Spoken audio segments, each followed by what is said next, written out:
Bismillahirrahmanirrahim. Allahu Akbar, Allahu Akbar, Allahu Akbar, Allahu Akbar. Walillahil hamd. Assalamualaikum warahmatullahi taala wabarakatuh. Untuk Bandung, ni Mama Ustaz Dusana di Singapura dan di Rantau. Ambo Marah Hussein Zalim, Presiden Persatuan Minangkabau Singapura.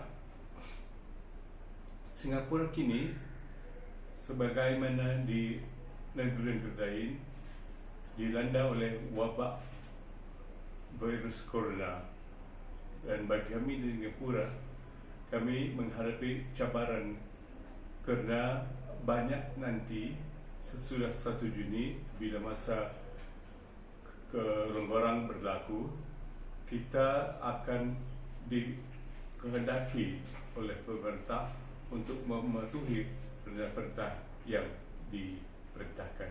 Kami akan mematuhi segala perintah oleh pemerintah Singapura. Cabaran ini merupakan cabaran yang sangatlah hangat, dan insya-Allah Allah akan mengangkat segala virus corona dari Singapura dan juga di dunia ini, insya-Allah. Dengan rendah hati, kami dari Persatuan Minangkabau Singapura mengaturkan ucapan selamat menyambut Hari Raya Idul Fitri 1 Syawal 1441 Hijriah bersamaan dengan 25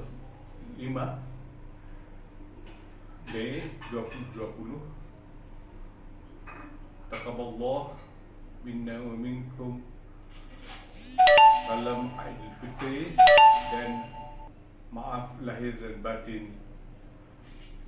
InsyaAllah kita akan mengharungi dunia baru ini kerana norma-norma hidup di Singapura merupakan norma-norma hidup baru. InsyaAllah kita akan berjaya. Dan sekali lagi saya sudahi dengan wabillahi taufiq wal hidayah. Wassalamualaikum warahmatullahi taala wabarakatuh.